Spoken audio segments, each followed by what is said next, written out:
नमस्कार दोस्तों, आपका स्वागत है मेरे YouTube channel UFS update for stocks. तो आज है 23 सितंबर और आज के इस वीडियो में देखिए मैं आपसे डिस्कस करूंगा हैप्पीएस्ट माइंड शेयर से रिलेटेड। आप थंबनेल से समझ ही गए होंगे।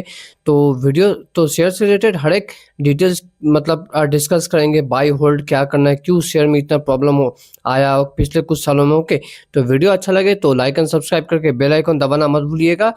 तो सबसे पहले कंपनी तो खैर नाम है हैप्पीएस्ट माइंड, बट पिछले कुछ साल में जो भी इन्वेस्टर इस कंपनी में पैसे लगाया है उनका हालत ऐसा हुआ, मतलब सैड, उनके चेहरे पे उदासी पूरा दिखता होगा। मैं श्योर बोल रहा हूँ, ओके, जिन्होंने हैप्पीएस्ट माइंड में इन्वेस्ट किया होगा। ओके, पिछले कुछ टाइम का अगर रिटर्न एक बार देख लिया जाए तो देखिए एक महीने में अच्छा खासा शेयर में गिरावट हुआ है। करीब करीब 6% डाउन है शेयर पिछले एक महीना में। उसके बाद थोड़ा और आगे बढ़ते, पिछले 6 मंथ में अगर आप देखें तो 6 महीने में 13% का नेगेटिव रिटर्न है। ओके, पिछले एक साल में अगर देखा जाए तो एक साल में तो मैं बोलूँगा कि शेयर क्रैश ही कर गया। ओके, एक साल में 30% का नेगेटिव रिटर्न, जबकि बाजार वैसा कुछ नेगेटिव रिटर्न नहीं दिया। बाजार फ्लैट चल रहा है, कोई बहुत ज़्यादा पॉजिटिव नहीं तो बहुत ज़्यादा नेगेटिव भी नहीं, बट यहाँ पे 30% का गिरावट, मतलब इसे हम क्रैश कहते हैं। ओके, थोड़ा और आगे बढ़ते, 5 साल में जाके थोड़ा बहुत मैं बोलूँगा ठीक ठाक रिटर्न देखता है 65% का। वो भी रिटेल इन्वेस्टर्स के लिए कमी है। रिटेल इन्वेस्टर्स तो यही चाहते हैं कि 5 साल में पैसा 4-5 गुना हो जाए, जो कि थोड़ा मुश्किल होता है। आप डबल का एक्सपेक्टेशन रख के चलिए तो अच्छा लगता है कि 5 साल में पैसा डबल हो जाए, बट खैर ये उससे भी अंडर परफॉर्म कर रहा है। तो ये जो लंबा एक जो लगातार गिरावट का जो सिलसिला जो आया ना, ये कब रुकेगा, बेस कब जाके बनेगा, एक स्ट्रॉन्ग जो बेस होता है वो भी अभी फिलहाल के लिए तो अभी समझ नहीं आ रहा है। ओके, तो अब आते हैं कि मेन चीज़ की शेयर का रिटर्न्स जो देख के मैं बोलूँगा ना, तो फ्रस्ट्रेशन मैं बोलूँगा इन्वेस्टर्स के माइंड में अभी होगा। ओके, अब आते हैं मेन चीज़ क्या कि शेयर इतना अंडर परफॉर्म किया क्यों। तो इसके लिए अब ऑब्वियसली हमें शेयर का थोड़ा फाइनेंशियल्स पढ़ना पड़ेगा। तो यहाँ पे आप देख सकते हैं, मैं आपको कंपनी का थोड़ा सेल्स एक बार दिखा देता हूँ कि एक समय जो करीब 500-600 करोड़ का सेल था वो बढ़ के 700 हुआ, फिर ऑलमोस्ट 800 हुआ, फिर 1000 हुआ, ऐसे बढ़ते बढ़ते अभी जो है करीब करीब 2000 करोड़।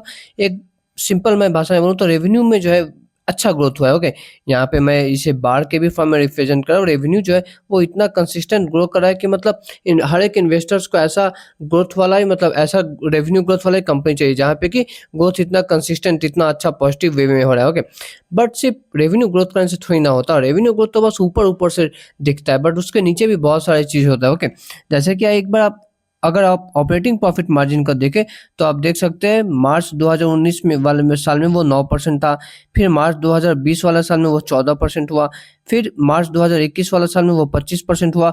और याद रखिएगा ये मार्च 2020, ये मार्च 2021, इसके बीच में ही ना इस कंपनी का लिस्टिंग हुआ था। ओके, तो आप देख रहे हैं कि लिस्टिंग के पहले इनका जो है, इवन लिस्टिंग के कुछ महीना बाद तक भी इनका ऑपरेटिंग प्रॉफिट मार्जिन बहुत तेजी रफ्तार से बढ़ रहा था, तो शेयर भी बहुत भाग रहा था। लिस्टिंग के बाद भी ये शेयर ना 3-4 गुना हो गया था। ओके, लेकिन उसके बाद क्या हुआ कि उसके बाद इनका ऑपरेटिंग मार्जिन एक जगह पे जाकर रुक गया और फिर पिछले 2-3 साल में तो लगातार इसमें भयानक गिरावट हुआ। 25% से गिर के 21% हुआ, 21% से गिर के अभी 17% के करीब ऑपरेटिंग प्रॉफिट मार्जिन चल रहा है। ओके, तो जैसे मैंने आपको बताया सिर्फ रेवेन्यू ग्रोथ करने से नहीं होता, आपको ऑपरेटिंग प्रॉफिट मार्जिन में भी ग्रोथ दिखाना होता है। यहाँ पे कंपनी जो है पिट गई, मैं बोलूँगा, कंपनी ने अच्छा परफॉर्म नहीं किया। ओके, अब इसके बाद भी और भी बहुत सारी चीज़ आते हैं।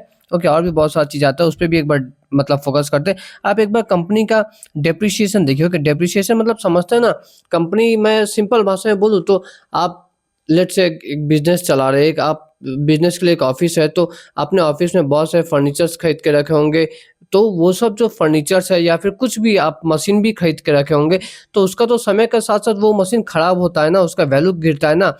5 साल बाद हो सके आपको वो मशीन रिप्लेस करके उसकी जगह दूसरा मशीन लाना पड़ेगा, तो उस पर भी खर्चा आता है ना, तो इसी को हम कहते हैं डेप्रिसिएशन। ओके, तो आप देख सकते हैं कंपनी का डेप्रिसिएशन अच्छा खासा बढ़ा है।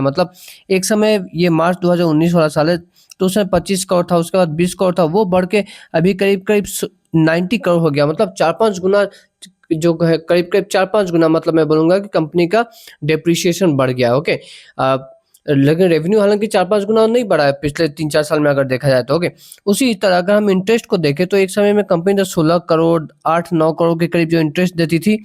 ओके, अभी वो कंपनी जो है वो इंटरेस्ट कितना दे रही है, 99 करोड़ के आसपास अभी इंटरेस्ट दे रही है।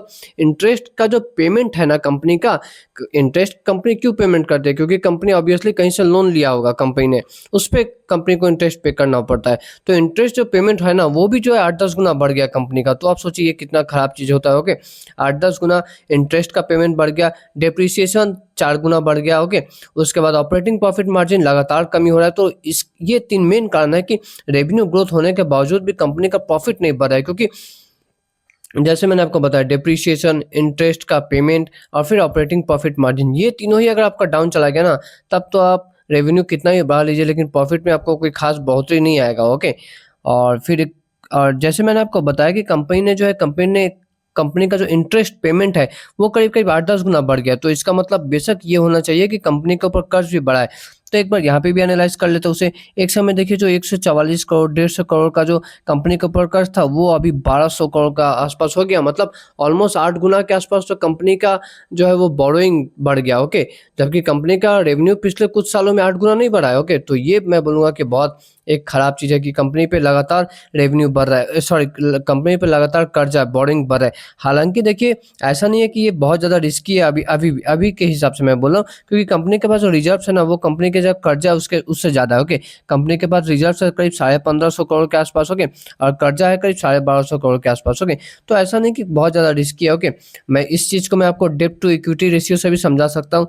ये जो डेब्ट टू इक्विटी रेशियो आप देख रहे हैं ना, ये करीब 1 से कम होना चाहिए। तो हाँ, ये 1 से कम ही है। ओके, 0.8 के आसपास है। ओके, बट फिर भी कर्ज तो बढ़ा है ना, कर्ज तो बढ़ा तो फिर इंटरेस्ट पेमेंट तो बढ़ेगा ना, बस प्रॉब्लम वही हो गया। ओके, उसके बाद एक और फैक्टर पे आते जो कि कंपनी का शेयर को परफॉर्म नहीं करने दे रहा है, वो है देखिए टैक्स का परसेंटेज। ओके, आपको पता होगा कि कंपनीज में अक्सर जो ये जो टैक्स है ना ये हमेशा यूनिफॉर्म तो लगती नहीं है। एक समय देखिए इनका टैक्स था -9%, मतलब इन्हें सरकार की तरफ से कुछ पैसा मिल गया था। ओके, कंपनी को। ओके, बट ये टैक्स फिर एक समय था 3%, बट अभी जो है पिछले कुछ साल में वो टैक्स का परसेंटेज भी बहुत बढ़ गया। तो इससे क्या हुआ, कंपनी का जो है प्रॉफिट, जो फाइनल जो प्रॉफिट आता है वो बहुत कम दिखा। ओके, आप यहाँ पे देख रहे हैं एक समय मैंने आपको बोला था कि कंपनी ने स्टार्टिंग में प्रॉफिट बहुत अच्छा दिखाया था, 14 करोड़ से प्रॉफिट बढ़ के 72 करोड़, सीधा 5 गुना, 72 करोड़ से बढ़ के 162 करोड़, 2 गुना से ज़्यादा। लेकिन उसके बाद क्या हुआ, कंपनी पूरा रुक गई। कंपनी का प्रॉफिट जो है कुछ खास बढ़ा ही नहीं पिछले 3-4 साल में। ओके, वो जो 3 रीज़न मैंने बताया ना इसलिए कंपनी का प्रॉफिट नहीं बढ़ा। ओके, अब एक कारण ये तो हो गया, मेन सबसे बड़ा कारण मैंने आपको बता दिया। अब इसके बाद भी कुछ कारण रीज़न्स है कि शेयर क्यों नहीं परफॉर्म कर रहा है। देखिए ये शेयर का आईपीओ आया था 2020 में, 2020 याद रखिए कोरोना आया था, आईटी एम्प्लॉयज़ को तो वर्क फ्रॉम होम मिल गया था, तो पूरे दुनिया में प्रॉब्लम था, बट आईटी मतलब जो सेक्टर था वो बहुत बूम कर रहा था। ओके, टीसीएस, इन्फोसिस सारे शेयर्स मतलब ऑल टाइम हाई लगा रहे थे।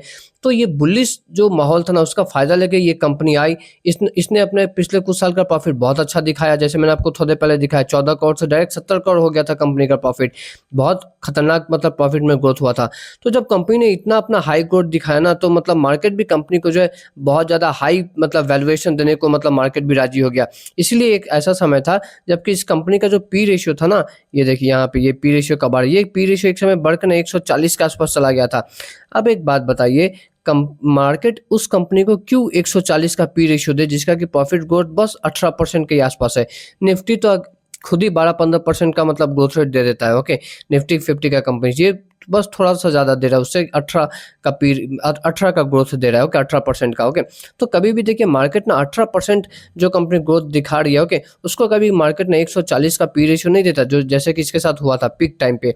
उसके बाद जो है जैसे जैसे कंपनी में प्रॉब्लम्स आया, जैसे मैंने आपको तीनों प्रॉब्लम बताया, तब मार्केट को समझ आया कि ये कंपनी उतना वैल्यूएशन तो डिजर्व ही नहीं करती। ओके, और एक और रीज़न है कि आपको जो है यहाँ इस कंपनी में बहुत ज़्यादा फ्रस्ट्रेशन लग रहा होगा, वो ये है कि अभी जो है ना पिछले 1 साल से आईटी सेक्टर का समय ही नहीं है। ओके, हर एक सेक्टर का देखिए एक अच्छा समय बुरा समय आता है, और आईटी सेक्टर का भी नेगेटिव समय चल रहा है। ओके, आप हैप्पीएस्ट माइंड को ही क्यों बोलेंगे, आप देखिए निफ्टी 50 का सबसे एक जो दिग्गज कंपनी टीसीएस है, यहाँ पे एक साल में 30% क्रैश, जबकि मार्केट एक साल में फ्लैट चल रहा है। 2-3% एक्चुअली आई थिंक पॉजिटिव है अभी, जो भी वो फ्लैट ही मान लेते हैं। तो जहाँ पे बाजार फ्लैट है वहाँ पे आईटी स्टॉक्स में 30% का गिरावट है। 5 साल में देखिए यहाँ पे कितना मतलब कम रिटर्न मिला है, 26% का रिटर्न, ये तो एफडी से ज़्यादा देता है।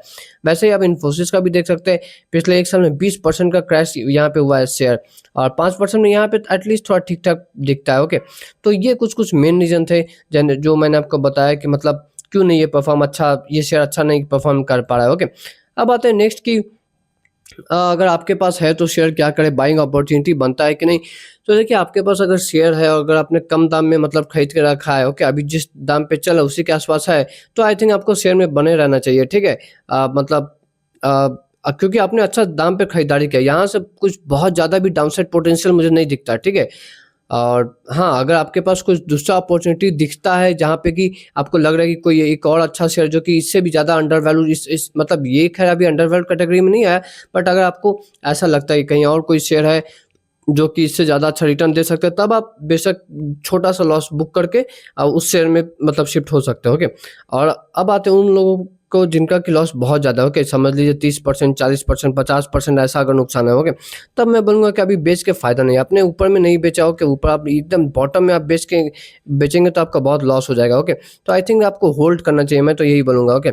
और अगर किसी को अब ये डाउट है कि बाइंग अपॉर्चुनिटी बनता है कि नहीं, तो देखिए मुझे लगता है कि शेयर में अब डाउनसाइड ना बहुत लिमिटेड है, ओके। मेबी 8-10% का और डाउनसाइड आ जाए, वो कोई नहीं जानता, ठीक है। मार्केट में अगर आप आए हैं तो उसके लिए आपको रेडी रहना पड़ेगा। बट हाँ, बहुत ज़्यादा मुझे यहाँ से नहीं लगता कि शेयर नीचे जाने वाला है, ओके। ऊपर से देखिए रिसेंटली मैनेजमेंट ने अपना जो कमेंट्री दिया था, उसमें मैनेजमेंट ने ये कहा था कि हम अभी आने वाले सालों में ना इनका जो ऑपरेटिंग प्रॉफिट मार्जिन है, वो अभी मैंने थोड़ा देर पहले दिखाया था कि ऑपरेटिंग मार्जिन जो है इनका 17% के आसपास है। लेकिन मैनेजमेंट का जो मानना है कि अब 17% से ये बढ़ के 18, साढ़े 18% के आसपास तक भी जा सकता है। तो अगर मैनेजमेंट में सच में ऐसा कर दिखाया, और अगर थोड़ा-सा डेप्रिसिएशन वाला जो मैंने प्रॉब्लम बताया आपको, मैंने आपको इंटरेस्ट पेमेंट वाला जो मैंने आपको प्रॉब्लम बताया, वो सब भी अगर मैनेजमेंट थोड़ा संभाल ले ना, तब ये शेयर को देखिए दोगुना होने में ना थोड़ा भी समय नहीं लगेगा, ओके। अब ये मैनेजमेंट कर पाती है या नहीं कर पाती, ये तो खैर अब समय बताएगा, फ्यूचर बताएगा, ओके। फ्यूचर कल किसने देखा, ओके। तो ये था ओवरऑल वीडियो दोस्तों, हैप्पीएस्ट माइंड शेयर की तरफ से। वीडियो अच्छा लगा होगा तो लाइक एंड शेयर करके बेल आइकन दबाना मत भूलिएगा। मिलते हैं नेक्स्ट वीडियो में।